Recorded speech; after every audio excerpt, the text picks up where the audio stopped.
My belief is that we have one more chance at this now. And that chance is enormously important.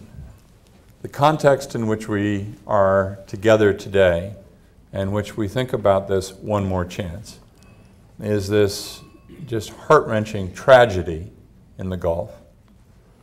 President Obama's speech last night, which began to perhaps frame at last a sort of White House sense as to where we ought to go, and Senator Kerry's valiant efforts in the United States Senate. I think John gets, well, I don't agree with everything they're doing. I think he gets every probably Purple Heart and Medal of Honor and so on for just continuing at it and continuing at it with a remarkable persistence. We should learn from these experiences. We should learn from our observations and learn within the context of three major pressures that are out there, three major paths. You know, one is obviously the environmental challenge and climate change. One is obviously national security. And one is obviously the need for economic rebuilding. And I would have 5 points that I think should dominate our thinking about what this insurance policy is, and 5 points that I hope will dominate any legislative product. One is a transition from coal. We have to think really seriously, if we're looking at the climate side, very seriously about doing a transition to coal, not to kill the coal industry, not to kill the railroad industry, but they know and we know that we've got to make this transition over a period of time. Second, related to a commitment to technology, we have to do, as was suggested by the Bill Gates panel the other day, Norm Augustine, you all are familiar with that, a really good piece of work on what kind of technical investments we have to make, both in terms of research and development, which is extremely important, but that's long-term. But if you look very carefully at what they said, it's also setting renewable energy standards, which is going to be the item right away, which is going to drive wind and solar. Third is regulatory strengthening.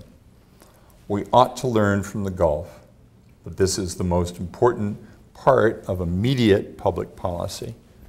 We depend upon the regulators and a sound, careful, thoughtful regulatory structure to protect the public interest and protect the public health. First and foremost, legislation cannot and should not preempt EPA. Every one of these bills has been driven by parts of the fossil fuel industry, one of whose primary goals is to preempt EPA. They don't want EPA to regulate. Well, if you were in their position, what would your goal be? We don't want EPA to regulate. We'd like to try to take our chances with the huge army of lobbyists on Capitol Hill with the rhetoric that says legislation is better than what EPA can do. Well, who says? I am deeply doubtful that legislation can effectively replace what could be done at EPA. And certainly, even if we went a legislative route, we cannot leave EPA totally out as a fallback position. If the legislation fails, where are we left? We can't be left with nothing. There's too much risk out there.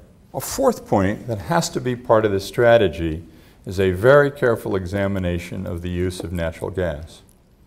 I mentioned some of this earlier, but to go back to the legislation, when Waxman-Markey was written, we were just beginning to understand these huge new reserves of shale gas. Discovered in the South, now discovered up the East Coast. We have more natural gas than reserves in the United States than we do usable coal reserves in the United States. That is a very large number. And they exist around the world.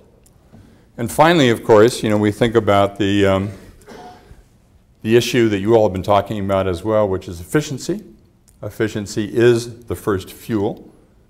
And the opportunities that we have for building into legislation now, much of what's been learned in the 50 states, the development of efficiency standards, which in my own home state of Colorado have moved up and moved up and moved up. It's happened in every state that tried to do this.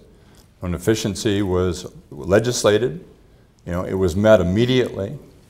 So it is doable, it's feasible, we've had that experience, we know what to do. To go back where we started, the Gulf is an opportunity for him to say that we can now act, we can act now. These are the things that we can do now. I think about my grandchildren, and what we are doing to this world. We have now just seen that in the most dreadful sense of Armageddon in the Gulf. We all have this obligation. Let's do this legislation, and we have this one chance to do it for our children and do it this year. We can do it now. We have to do that.